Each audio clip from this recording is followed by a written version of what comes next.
What's up, friends? Welcome into another episode of Tables, Tailgates, and Top Loaders. In fact, this is the very first episode of 2026. So welcome in and Happy New Year. So happy to have you all aboard for this episode. I'm your host, as always, TB. Can't thank you enough for stopping in and checking out the 3 T's. Now, I hope you have had a very Merry Christmas and a Happy New Year. I took a little bit of time, spent some time with my friends and family over the holidays, and I hope you were able to do the same. But you know, we have turned the calendar. We are rocking in January of 2026, and the podcast, the 3 T's, we are going strong now for 7 whole months, if you can believe it. 7 whole months. I started this podcast with the very first episode way back on June 8th, and now 38 episodes later, we are still crushing it, absolutely crushing it. It has been a blast.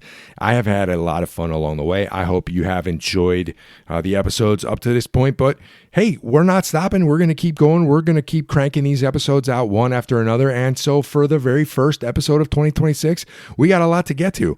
We're going to eventually go hand out some more TB and Boo Boo awards for some completely made up categories. If you listen to the last episode, you'll know what I'm talking about. But first, we have to start with the Buffalo Bills. Bills Mafia, you are on the clock. How the heck are we feeling after a very, emotional Week 18 victory over the somewhat lifeless New Jersey Jets? They beat the New Jersey Jets, the New York Jets, of course, 35-8, and what most likely will be the very last game at the old Highmark Stadium. Now, it's kind of an emotional day.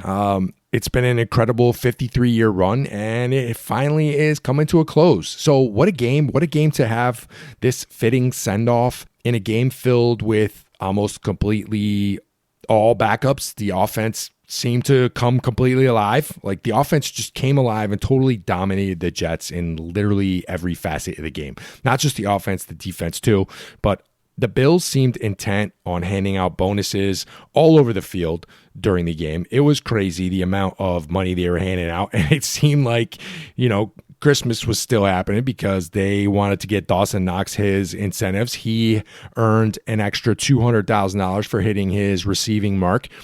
Ty Johnson, he had 2 tutties yesterday. He earned an extra $250,000 for his 5th touchdown of the season. Trey White also got a little extra cash in the new year. He picked up an extra cool $1 million for playing more than 65% of the defensive snaps for the entire season. And then we have, of course, last but not least, James Cook rushing for 15 yards on the night, which wasn't a ton, but they had him in for a couple plays. He rushed for 15 yards, and those 15 yards, I think, helped his rushing lead, and he would eventually go on and hold off Derrick Henry, who in the Sunday night game was getting pretty close to passing him for the rushing title. So congratulations, James Cook. I'm not exactly sure what the monetary award is for that award, but I'm sure there's some sort of incentive involved. And so it was nice to see him at least get a little extra yardage to pad that lead. But the rest of the team, they showed up big time. And like I said, it was made up predominantly of backups. It was crazy the amount of inactives that were on both sides of the ball. But Mitch Trubisky, first and foremost, a tip of the cap to you, my friend. You played your ass off. You played like you wanted a starting gig in next year somewhere. Who knows? There's so many teams that need a competent quarterback. So I'm not sure what to think of that. Should I be happy? Should I be sad? I've always liked Mitch. I think he's the perfect backup for this team, and I would hate to see him go. But he played great. He played like he was auditioning for a job, and he was 22 of 29 for 254 yards and 4 touchdowns, no interceptions. I mean, it was nearly a flawless performance. So everyone praised Drake May last week when he carved up this very same Jets defense. Well, Mitch was just as good, if not better. So tip of the cap to him. He controlled the offense. He played like, his hair was on fire, and it was awesome to see. Ray Davis in combination with the O-line, who was made up of almost completely of backups except for Osiris Torrance. Ray Davis was the man last night. He was 21 attempts for 151 rushing yards. I mean, the rushing yards, the Bills just gashed them. They had over 200 rushing yards against this Jets defense. So the offensive line just showed up, and this was all backups except for Torrance. So congratulations, you guys crushed it. It was awesome to see.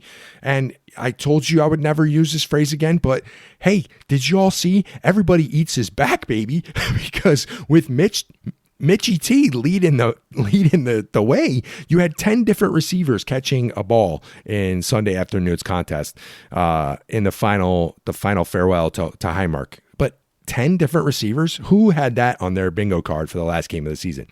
Gabe Davis, he was lighting it up. 5 catches, 41 yards. Absolutely insane tutty that he just literally ripped off the defender's hands in the end zone. It was awesome. Great catch. Even Keon Coleman, who's that you ask? Well, Keon was drafted by the Bills last season, and he actually is on the team, and he caught 2 passes for 49 yards. So I'm watching this game. I'm watching this whole story unfold. I'm watching the crazy things and in the stands and the the little vignettes they're playing in and out of the breaks, and it was really cool. It was nice to see, but I'm watching this game and I'm like, who is actually calling the offensive plays in this game? Because Joe Brady, are you actually calling plays? Is it someone else? Did you pass the 5 plays of doom onto someone else because they were completely gone? Did you throw them in the trash can? What is happening? The offense looked smooth. It looked efficient.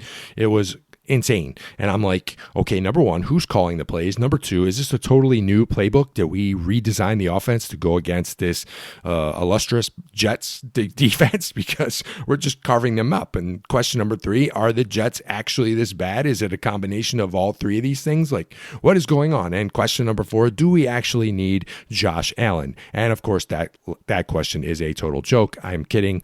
Take it easy, Mafia. Relax. Just having a little fun. But yeah, who was calling these plays, and where have these plays been all season? I mean, you got 10 different receivers involved in the offense. It looked like receivers were wide open by 10, 15 yards.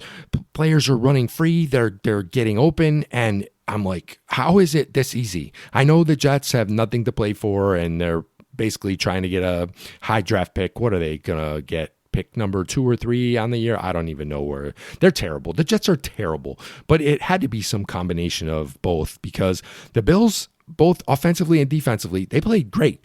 Defensively, they shut this Jets offense down completely. It was kind of sad to see them give up a tutty in the 4th quarter, but other than that, you are talking about a big fat goose egg. Zippo. I mean, I know it wasn't Boo Boo Brady back there behind center, but it was Brady Cook nonetheless, and he's not good at all, but the Bills backups, they still need to be given the credit they deserve, because they held Brady Cook to 60 yards passing. 60 yards passing in an NFL game? Are you kidding me? I'd like to think I could get 60 yards passing, but I mean, what the heck do I know? And then the Bills defense, they only gave up 70 yards rushing on the ground. So 130 total yards of offense for the Jets. Folks, I don't know how many games of football you've watched, but 130 yards total offense is bad. I mean, yikes, that is pretty bad. So really good things. But the bad news of the game, and this was kind of frustrating, Matt Prater looked like he re-aggravated his quad injury.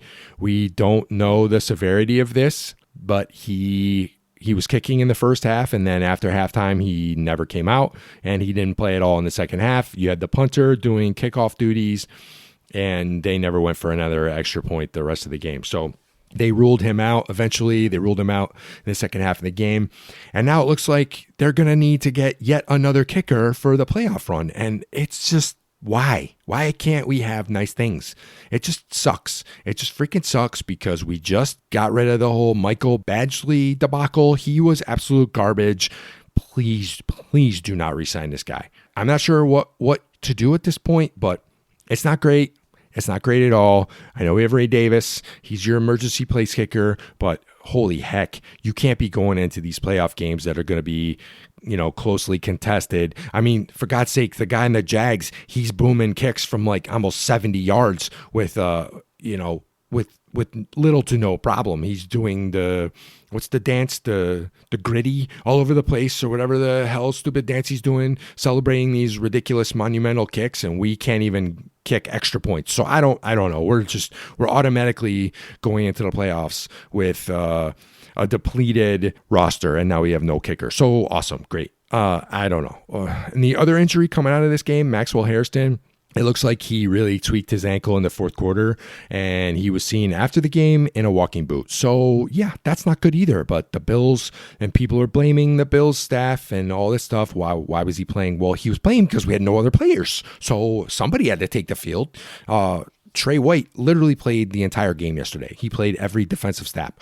Christian Benford didn't suit up. He was inactive. And we were down to literally no one. So we were just trying to get through the game. But this is just a shame. It's a shame, and it freaking sucks. And I hope that it's not a serious injury. I hope it's he can get back out there. It's total bad luck that he had to be in there, number one, and number two, he gets hurt because we were literally just trying to finish the game out. And the fourth quarter of the game, I mean, like, you could see the finish line. So it's just so frustrating, and it's just bad luck. But hopefully, fingers crossed, he can get back out there, but we shall see. Other than that, other than Prater and Hairston, what else is there to complain about? I mean, look, the only other thing I could complain about, admittedly, I was sitting there screaming at the television every time I saw DK86, Dalton Kincaid, run out onto the field. He was catching balls. I'm not sure why he was out there at all. This is a guy that I have said time after time is the key to the passing offense,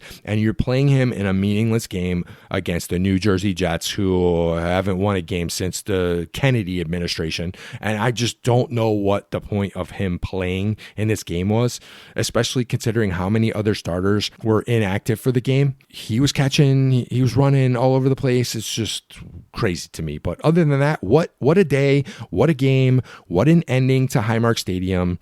And now we are turning our attention to the playoffs. The playoff field is completely set. Last night, I don't know how many stayed up to watch this crazy Steelers-Ravens game.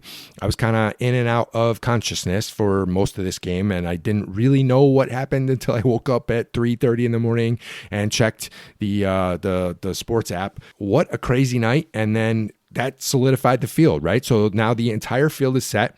The dates and times, of course, they wait till halftime of the game last night. So I stayed up just to figure out when and where. Well, I knew where, but when, what date, what time the Bills were going to be playing in Jacksonville. But they had to wait until halftime to make this freaking announcement because, of course, they do. They need to keep eyes on the TVs and get their numbers up. But the entire field is set. The dates and times have been announced, and the Bills, if you're looking objectively at this field, they have just as good a shot as any other team in the AFC. I honestly think that the AFC is wide freaking open. And look, you have a shot at this. There's no Lamar, there's no Joe Burrow, there's no Patty Mahomes. So Josh, you are clearly by far and away the best quarterback in the AFC. It is yours to take. Sean McDermott, please do not blow this opportunity. This field is wide open. Yes, I know the Bills ended up as the 6th seed. They are going on the road in the first round in the wild card to play in Jacksonville next Sunday afternoon at 1 o'clock. Is it a tough matchup? Yeah, I actually kind of think this is a very tough matchup. I don't think there's any doubt about it.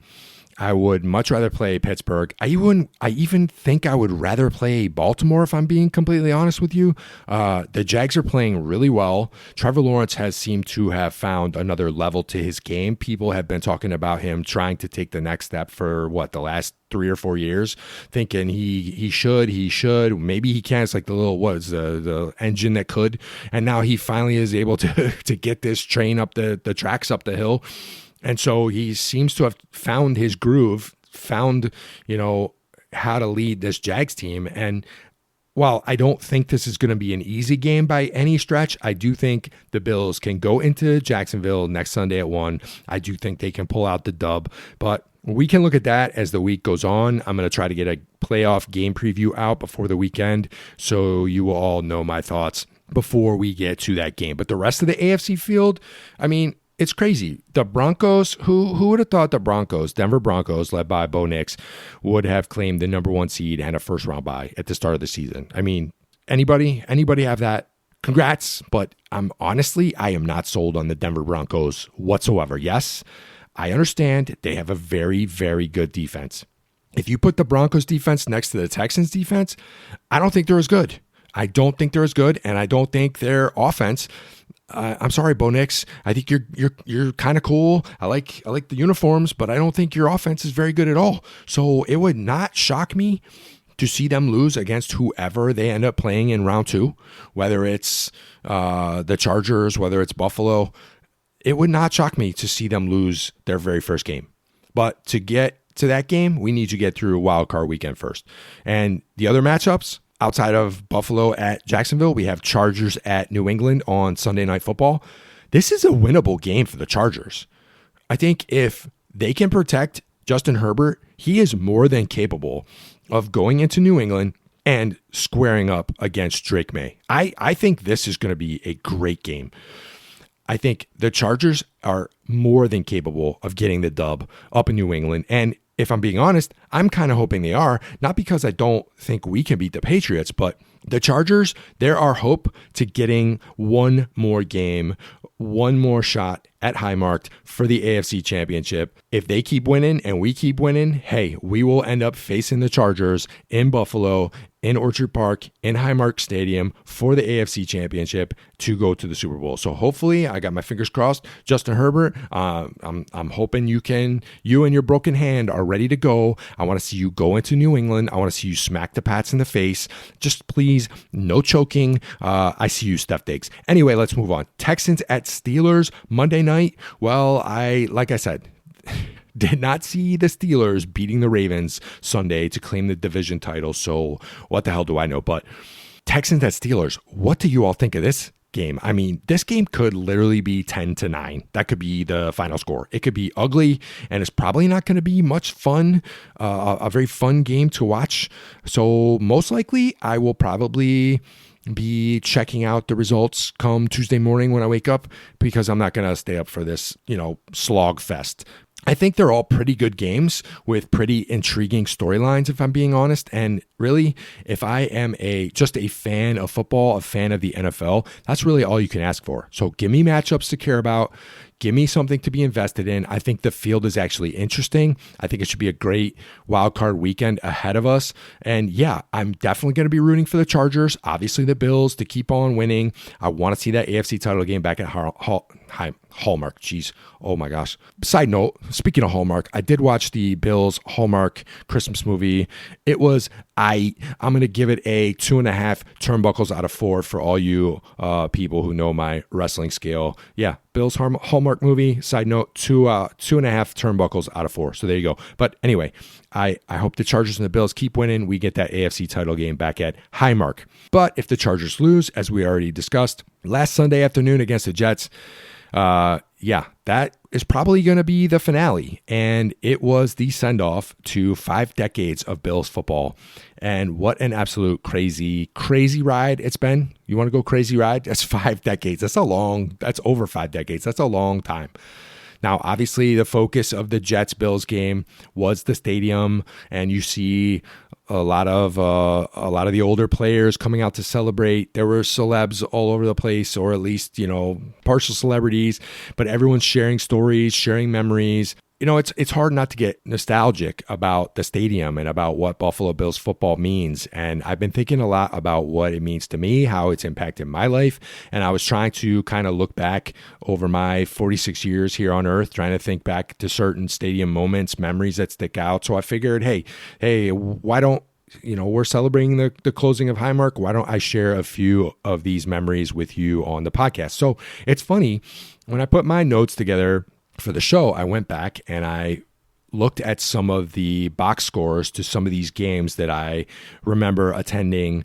And have you guys ever done this? Have you ever had a idea or a vision in your head where you think you know how a game played out, and then you go pull up the stats and the box score to a game that happened like 10, 15, 20 years ago, sometimes longer, and it's like crazy how different the game actually turned out than what you thought in your head. More often than not, your memory is trash. So here you go. Here's my very first memory, my very first thing from Highmark. This was my first game. This is my very first game as a kid. I was 12 years old. It was September 8th, 1991. My dad took me to the stadium. It was week 2. This was Bills versus, guess who? The Steelers, right? And the Bills absolutely opened the floodgates on this one. They scored 52 points, beating the Steelers 52-34. And like I said, if you check the box score, it's crazy. This was a crazy game with crazy stats. Jim Kelly threw for 363 yards and not 2, not 4, but 6 tutties, 6 touchdowns and 363 yards passing. Those are crazy numbers. Don Beebe, great wide receiver. Don Beebe, he had 112 receiving yards and not 1, not 2, not 3, but 4 touchdown catches that game. That's crazy. So between this was the Kelly to Beebe connection game. It was awesome. I would like to go back and see how many times that ever happened again. Kelly throwing 4 tutties to Beebe in their time together. But yeah, crazy stats. On the other side of the field, who was the starter for the Pittsburgh Steelers that day? Bubby Brister. Like, that is a blast from the past. I love looking at some of these game logs and seeing some of the player names pop up, and you're like, do I even know who these players are? But most of the time, it's funny to reminisce. But not a bad game for my very first one ever. I mean, you want to talk about fireworks display. 52 points. Yeah, that was pretty cool. Next big memory that I want to highlight, December 17th, 2005. This was a Saturday night game. I looked at the kickoff time on this because most of the time it's like 8:15, 8:20, 8:25 at the latest.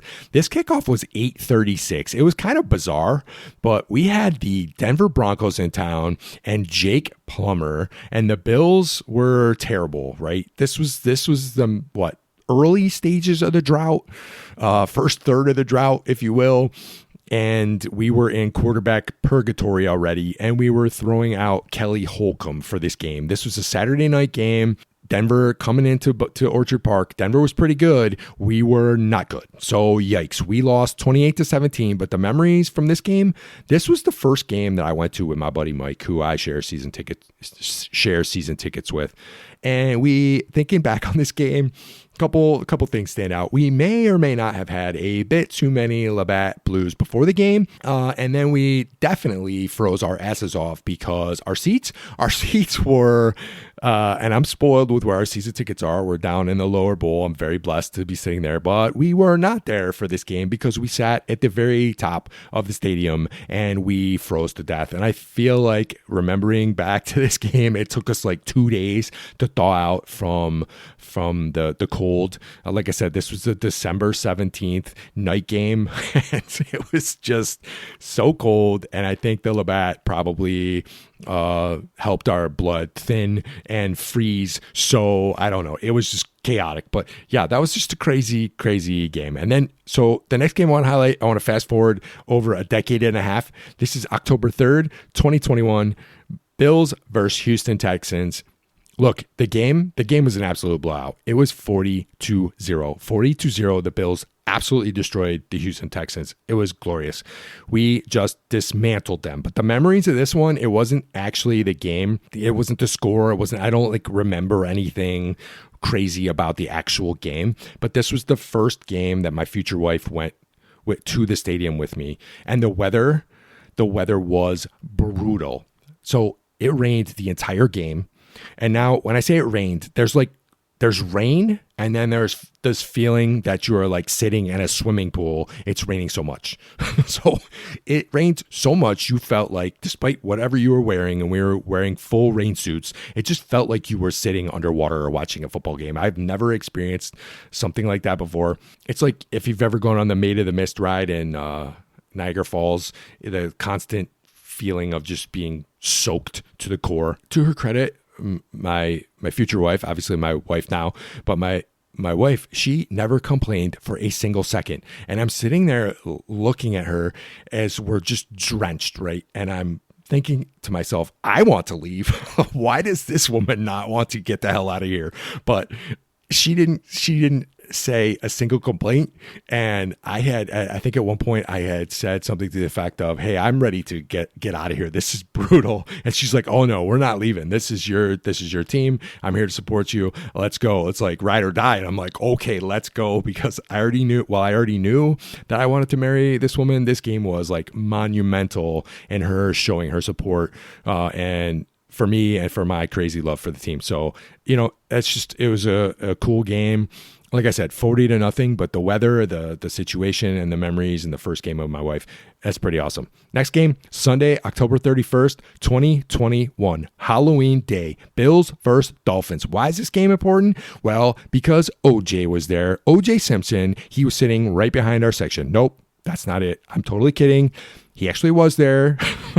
But that's not why this game is special to me. This game is special because this is the very first game that I would take my daughter to. So it holds a ton of meaning to me. This game was great weather. Like it was a perfect, nice afternoon in Orchard Park on Halloween in October. So yeah, the Bills win 26-11, and I'm hoping that this is the start of a lifetime fandom for her. I'm just crossing my fingers that she's going to carry this love for the team on for the rest of her life and kind of pick up my torch, and maybe she'll take over the podcast when I'm too old to do this, but you get the point. Like, this was an awesome game. Halloween Day, Bills Dolphins. I've taken her to numerous Bills Dolphins games, and OJ was sitting behind us. So, like on Halloween too. So I'll let you all run wild with those crazy thoughts. Next game, Monday night, December 6th, 2021. So just over a month later. This is New England and the infamous wind game, right? You all know this game.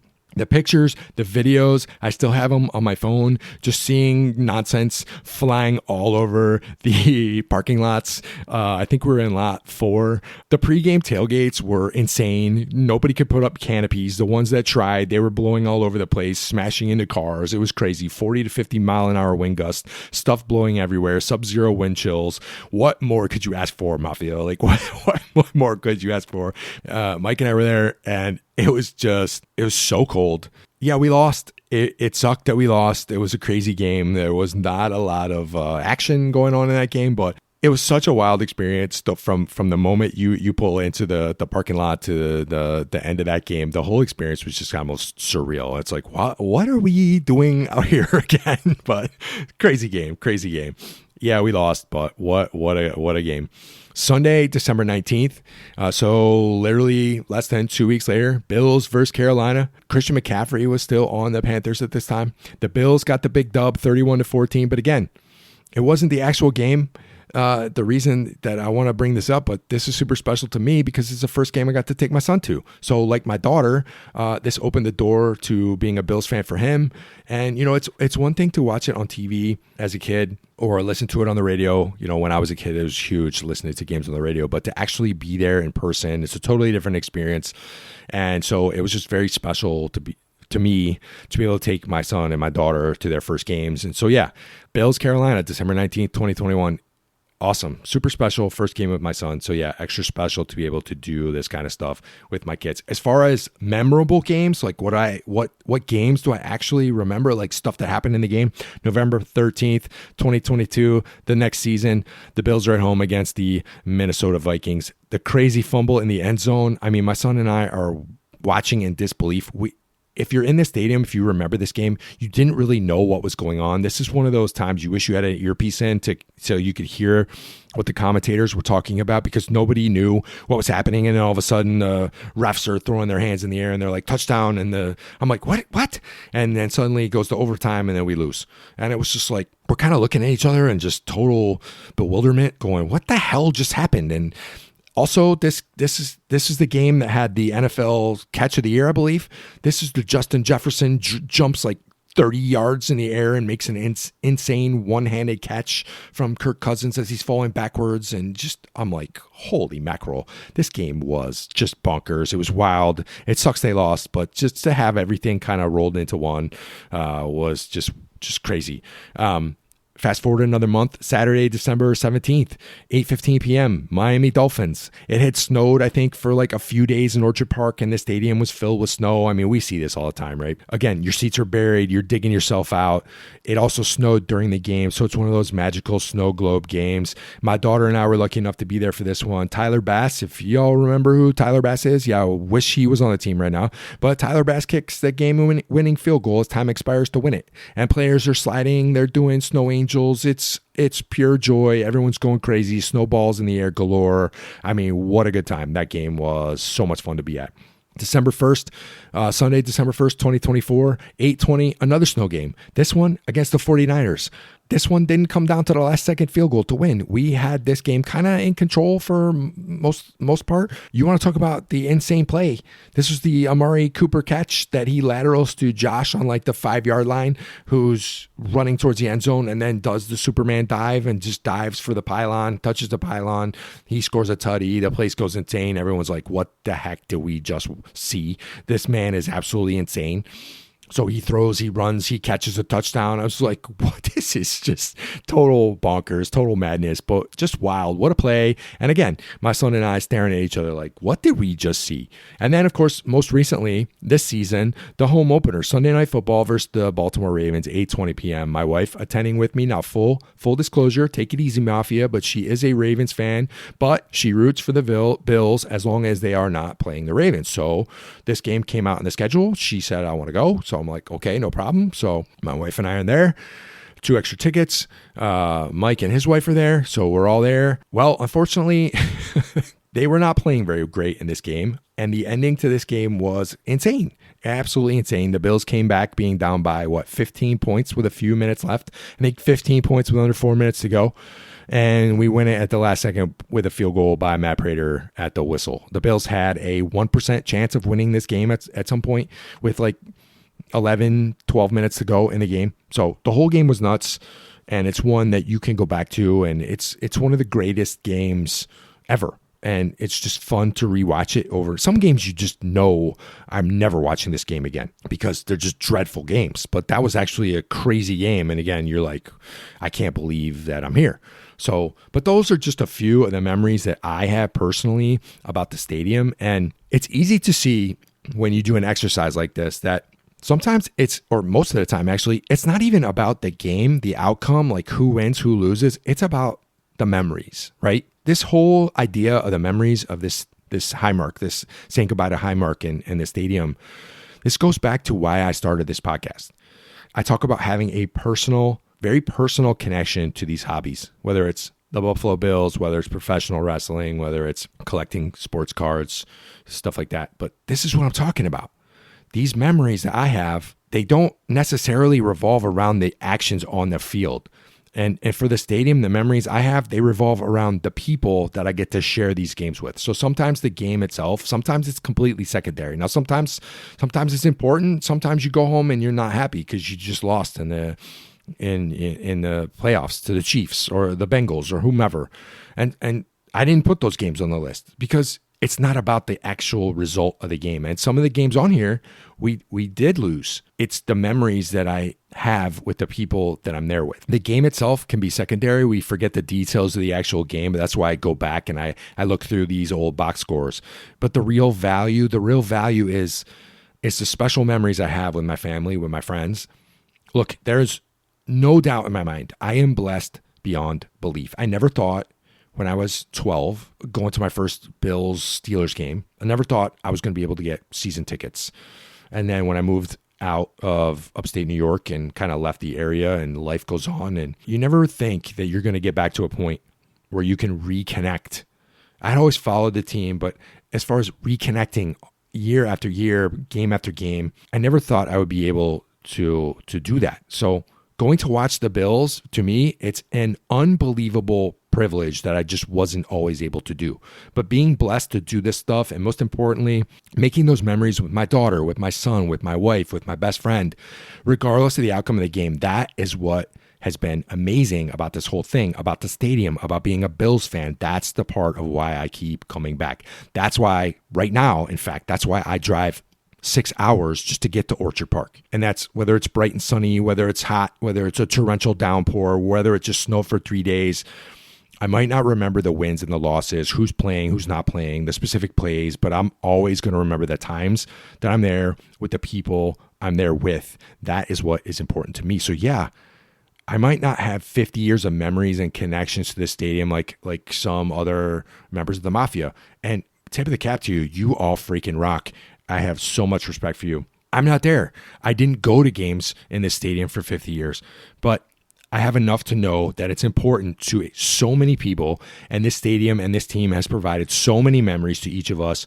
Every single one of us has special memories, special games, and I'm not sitting here trying to like romanticize about the whole thing, but this stuff is real to people. It's important to people, and it was nice to see the game Sunday afternoon. It was nice to see there be an awesome send-off. So flip side, that's not to say I'm not ready for the new Highmark, because folks, it's been way overdue. I cannot freaking wait to get into that place this year. It's crazy if you think about it, that we are already in 2026. The calendar has flipped, and in 7 months from now, we're going to be sitting in the new Highmark, maybe a little earlier if they do some preview events or something, but I can't wait to get in there, because while I love the old Highmark, I mean, come on, like, let's call it what it is. Yes, it's iconic. Yes, there's so many memories and good times there, but can I get a little more legroom? Can I get a cup holder? Can I get some place where I don't have to take a leak in a trough like a bunch of freaking horses? Like, what are we talking about here? Can we maybe up this to the current century? I am so excited to get to that new stadium, to that new building, and maybe have some amenities that are, current in the year 2026. Anyway, I just kind of wanted to take a few minutes to talk about the team, not just the game on Sunday, but kind of some of my thoughts, some of my memories, and just share that all with you, because I think it's important. It's going to be gone, but not forgotten, right? It's going to be, we're literally moving right across the street. So it's going to be awesome. I can't wait. But anyway, how about we hand out a few more awards, shall we? How about we, if you didn't check out my last episode 38, I handed out what I needed to create some sort of a positive award for some stuff. Year in review. I did a year in review, created a bunch of made up categories. Most of them were wrestling related last week. So I'm not going to talk too much about wrestling. There's going to be some sprinkled in here, but if you didn't get a chance, go back and check out episode 38, and you'll see that I handed out what I called the TB awards. These are some good awards, and then the boo-boo awards, and these are the not-so-good awards. So I handed out boo-boos because I'm the real TB, and there's a fake TB that I always called Boo-Boo Brady. So there you go. Boo-boos are bad, and I can't stand them, and I wish he would just go away. But anyway, here we go. So how about we jump back into the hobby world? How about we hand out a TB award for my favorite product of the year? Now, I know this is totally subjective, of course, but who cares? This is my podcast. It's supposed to be fun. And as you all know, fun is the most important category. So here are my rules for the nominees for product of the year. Number one, I actually had to buy it. Okay. These are products I actually had to buy, because if you've listened to any of my podcast over the last 7 months, you know I was snubbed on so many products. And specifically, ICU Topps Marvel Chrome. I was super pissed that I missed that one. And SpongeBob. Yep, you can laugh at me all you want, but I was trying to jump in and get me a couple hobbies of Chrome SpongeBob, but I missed the pre-sales. And when you miss the pre-sales, they jack the prices through the roof, and there was no chance in hell I was paying 3 or 4 times over market value. So too much. I missed out on certain products. So you're not eligible to be nominated if I didn't actually buy you. So I had to actually buy it, and then they had to have a super high fun factor. And then number 3, the third factor, you can't break the bank on these products. Like, this is not why I got back into the hobby. I didn't get back into the hobby to drop $600, $700, $800 on a hobby box and come away with $30 worth of cards. That's not it. So they have to be relatively inexpensive. I had to pay for it, and they had to have a fun factor. So here are your honorable mentions for the TB for my product of the year. Honorable mention, number 1. 2025 Topps Heritage Baseball. Now, I bought a ton of this. This came out all the way back in April of 2025. I love Heritage. I'm sure if you've heard me talk about this stuff before, Heritage is one of my favorites. They take a year, usually it's like 25, 30 years in the past, and they rejuvenate it. And it's based off of the design from that product 25, 30 years ago, whatever the case may be. Topps 2025 Heritage Baseball. Loved it. It was a good time. I bought a ton of it. And so, yeah, they earned an honorable mention. A lot of cool inserts, a lot of cool flashbacks. I love that stuff. Second honorable mention, 2025 Bowman Baseball. This product came out in May. And I actually really like this. Ton of prospects. If you're familiar with Bowman at all, these are a lot of the prospects that either just got drafted or are in single, double, triple A, fresh out of college. Players you probably have never heard of and will never do much of anything. But hey, it's super fun. I like a lot of the inserts. I like a lot of the parallels. I had a great time with Bowman Baseball. And so, yeah, it made my honorable mention list. In the non-sport world, also receiving an honorable mention, Fleer Brilliance Superman. Okay, stop the presses. This came out in July. Y'all know how I feel about this one. If you listened to my podcast back then, this was so much fun. I need to actually go back and get more boxes of this because I think you can get like a mega box for like $29.99, $30, $35. It's super cheap. If you are a fan of the Superman comics, this is your jam. Look, you're not going to amass. There's not autos in this. It's not anything crazy like that. But if you're a comic book collector, if you're a card collector of non-sport and you really like Superman, this product was so much fun. I had such a good time opening it. Great time. So it earned an honorable mention. And the last honorable mention, 25-26 Topps Basketball. This is the base. I'm not talking about Chrome. Chrome is a whole separate product. Their prices went through the roof.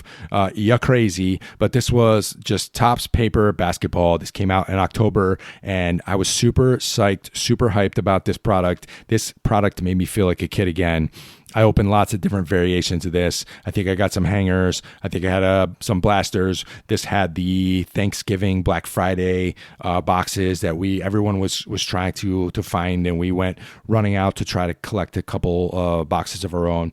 This was so fun. I had a good time, and it made me feel like 11, 12-year-old kid again, collecting NBA hoops and Skybox and some of that old stuff. So congrats, Topps. You drew me back in. You got me back into caring about Topps basketball. But the winner for the TB award for my favorite product of the year goes to 2025 Topps Chrome WWE. Wow. Topps got the license back for the WWE, and they came out swinging in January of 2025. This is one of the first products to actually be released in the year, and this was just fire. I managed to land a hobby box. This was one of the very few EQLs that I actually won. An EQL is essentially a lotto. I was actually selected for this EQL.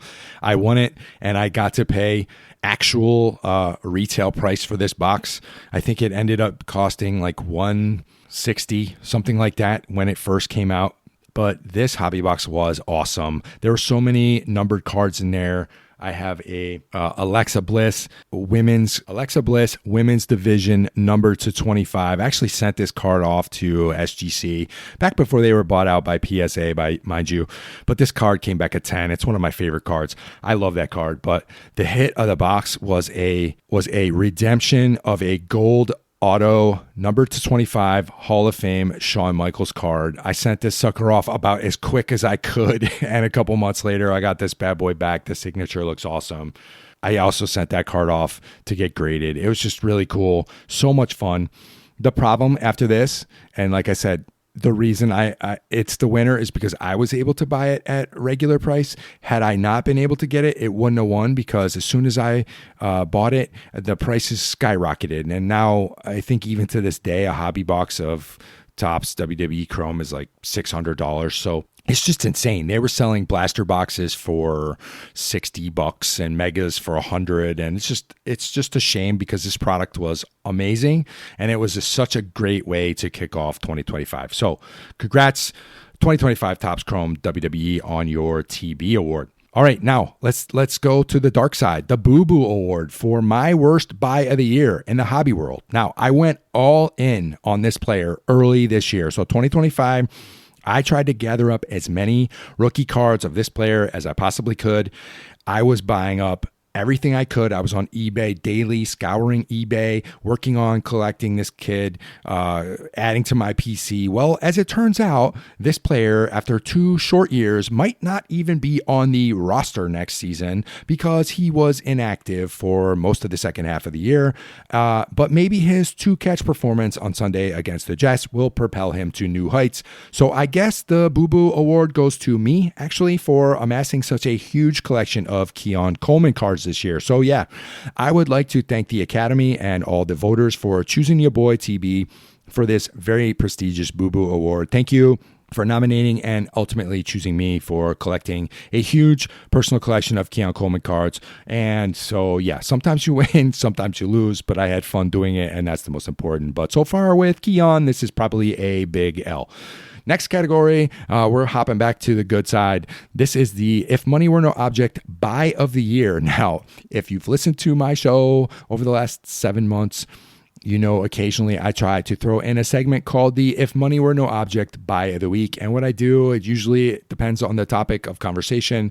I come up with something that I want to throw some crazy amounts of money at. And as episodes progressed, some of these ideas got more and more crazy. But hey, I decided let's go with the best one of the year and give it a TB award. So here you go. Here are the initial runners-up, if you will. So the first runner-up saw me traveling to both the National and Fanatics Fest card shows to have Dan Marino and Bruce Smith sign a picture of Dan Marino getting sacked by the great Hall of Famer Bruce Smith, and Marino looking like he is hating his life in the process of getting sacked by Bruce Smith. I went to 2 different festivals because they were both at different festivals, and I had to pay different amounts of money. Obviously, this is totally theoretical, but I priced it all out, and like travel and tickets and getting each of them to have special inscriptions on this poster that I wanted. I wanted Marino to write something like "Squish the Fish." And then, of course, Bruce to say, hey, TB, you my boy, you're the greatest podcaster ever, blah, blah, blah, blah, go Bills. And so all that being said, this would have cost me around $2,000. So look, beginning of the year, beginning of the show, I was starting small. So $2,000, hey, that's not too bad. Second runner-up, I was going to buy up all 25 of these special edition Patrick Mahomes autographed cards. These were all, I came out swinging on this episode of a podcast, folks. I found out Panini was making a special autographed 25 card set that they were spreading out into different Panini products over the year, celebrating special moments in Patrick Mahomes' illustrious career. And I was furious with this. And I'm like, what are we talking about? He's only been in the league like 8 years and we're already doing all this crap. So If Money Were No Object Buy the Week for that episode, I was going to collect all these cards, and then I was going to proceed to light them all on fire. So, of course, I never was able to determine how much this was going to cost me, so I'm going to guess right now it is probably going to cost $500,000. So let's just estimate $500K. Maybe that's way too high, but I want to ensure that your boy TB can actually go get all 25 of these, throw them in a metal barrel, and light these suckers on fire so I never have to see them or hear from them again. But if you didn't like that, the next runner-up was Josh Allen's Southern California home. That's right, you could actually buy this. And so if money were no object, for a cool $8.5 million, yes, we just jumped into the very next stratosphere, but how cool would it be to own Josh Allen's house? I mean, come on. If we're going to pull all Bills Mafia together, hey, let's go in halvesies and let's just collect all our money, and we'll shell out enough to buy Josh Allen's home in Southern California, 8.5 mil. What do you say? No? But the winner of the If Money Were No Object Buy of the year. Now, this was very tough. This was very close, but the winner was complete relocation cost to move my favorite wrestler, Bill Goldberg, to his favorite country of Saudi Arabia. So I'm estimating that the cost of a new house, relocation, plane tickets, whatever the case may be, moving expenses, I'm estimating $15 million to never hear from, see from, or have to watch his terrible matches ever again. So if it's only $15 million of of your all money that we could pull together to ship this guy completely out of town to his favorite country of Saudi Arabia, then hey, that would be money well worth spending. And like, as I said, the category is if money were no object, what would we buy? This is what I would buy because I'm so done with that clown. And he wins the illustrious TB award for this if money were no object buy of the year.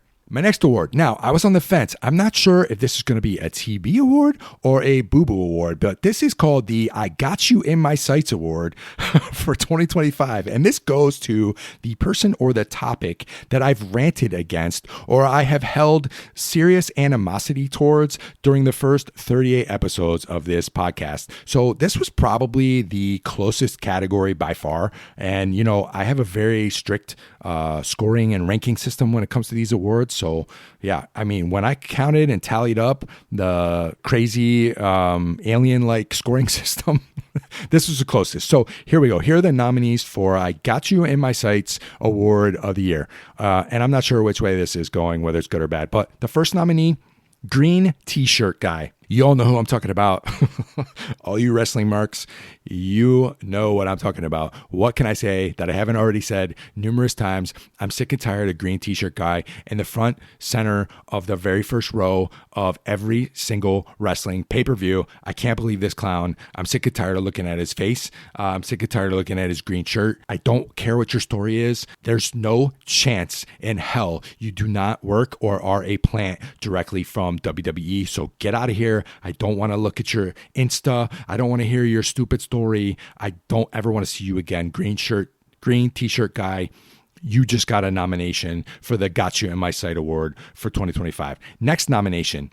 I'm going with an entire country because looking back, I brought the heat on this country numerous times. The country is none other than previously mentioned Saudi Arabia. And Saudi Arabia is the subject of numerous nostalgia runs and DeLorean trips during the last 38 episodes as I went back, rewatched certain matches. Specifically, I just talked about Goldberg matches, but holy cow, how many of them happened in the freaking country of Saudi Arabia? But also, this is the future home to the right around the corner 2026 Royal Rumble. And also, I started a podcast ranting about this nonsense, 2027 WrestleMania. So I wasn't happy about that. Not sure how you all feel, but I was losing my mind when the WWE came out and did the stupid announcement with the Prince Saik or Sheik or whatever the hell his name was, and all these wrestlers looking like they didn't know where they were. And if you want to know how I feel about it, go back and listen to that episode. Saudi Arabia, you just got a nomination. The third nominee, none other than Bill Goldberg. I already talked about him, but his final matchup with Gunther made me rewatch the last 9 years of his career. And my goodness, I have come to find a new level of hatred for Bill Goldberg and his stupid wrestling career, having to rewatch his matches over the last 9 years. It's just terrible. He's so bad. I don't understand why anyone holds a special place in their hearts for this clown. And he only made matters worse with the stuff he says about Bret Hart, the stuff he said this year specifically about Asuka of all people. Like, really, what is Asuka doing to piss people off? But he talks smack about Asuka, and I'm so tired of him. He just needs to go away. But let's move on because I'm sick and tired of talking about Bill Goldberg. The fourth nominee, Joe Brady. I can't remember how many times I have talked disparagingly about Joe Brady and his 5 plays of doom on this podcast, but it has been so many times that I just makes me sick to my stomach. So Joe Brady, congratulations. You won a nomination for the Gotcha in My Sights award this year. But the winner of the 2020 Are we doing 2025, 2026? It doesn't matter. The winner of the Got You in My Sights award for this year is none other than Brandon Bean and his handling of the trade deadline fiasco. If you don't know what I'm talking about, I had numerous people ask me about this episode. Go back to episode 31, fast forward to it's like roughly the 34-minute mark, and you will hear a 28-minute rant about how I am just so fed up with the lack of moves at the trade deadline and how he literally did nothing. The whole Jalen Waddle non-trade fiasco, not getting extra defensive help. It was so bad that not only that, but then I doubled down on it in my holiday episode, and he actually had a cameo as none other than Uncle Scrooge McBean. So congratulations, Brandon Bean. You are the winner of the Got You in My Sight award. And the final TB award is going to be handed out to the Bills Game of the Year. Now, this is obviously a positive award, but there's lots of competition. If you go back, and I didn't count the playoffs from last season, so take it easy. I don't want to talk about any of that. This is basically just Bills games that happened during this season. There's lots of competition. Week 11 versus the Bucks, 44-32 win at home. This game, just a ton of fun. High-powered shootout, good stuff. Baker versus Josh. Who doesn't like that game? That game was fun. Week 14 versus the Bengals, 39-34 win at home. Christian Benford, INT return for a tutty. Bills played kind of sloppy, but this was a really, really good game. So that's another nominee. The third nominee, week 15 versus the Patriots. This was the very next week after the Bengals win. We were down in New England, 21-0. We come back and win that sucker 35-31. That game was awesome. So pretty good competition. But the winner of the Bills Game of the Year is handed out to none other than Bills versus Ravens Week 1 home opener. The last home opener in Highmark. How fitting. Sunday Night Football. We are down 14 points with 4 minutes to go, and we come back all the way and win 41-40 on a last-second 32-yard field goal. This is the game to watch. If you're not sure what game to put on for the 2025 season, this is it right here. This is insanity in its finest, purest form. This is pure gold. What a thrill ride. It was an unbelievable game, start to finish, and what a way to kick off the final season at Highmark. And then we kind of see this Sunday afternoon against the Jets. So we started the year great and we end the year great. Week 1, you just win an award for a TB for Bills Game of the Year. And while that's it, we're wrapping up the awards program. It's just kind of bringing this whole show full circle. What we saw Sunday against the Jets, that was kind of the perfect ending. So there you have it, folks. A full circle season, a great start, a great finish. It's a fitting year send-off to a great stadium and 50+ years of just awesome memories. So anyway, I think that'll do it. That's going to wrap up the very first episode of the 3 T's in the year 2026. But if you have enjoyed this episode or any of the other episodes, I would ask that you just share it with someone who's either a fellow Mafia member, a fellow wrestling mark, or a fellow cardboard enthusiast, someone who likes collecting, whether it's sports cards, non-sports cards, it doesn't matter. Pass this podcast on to someone who's a fan of one of these 3 awesome hobbies.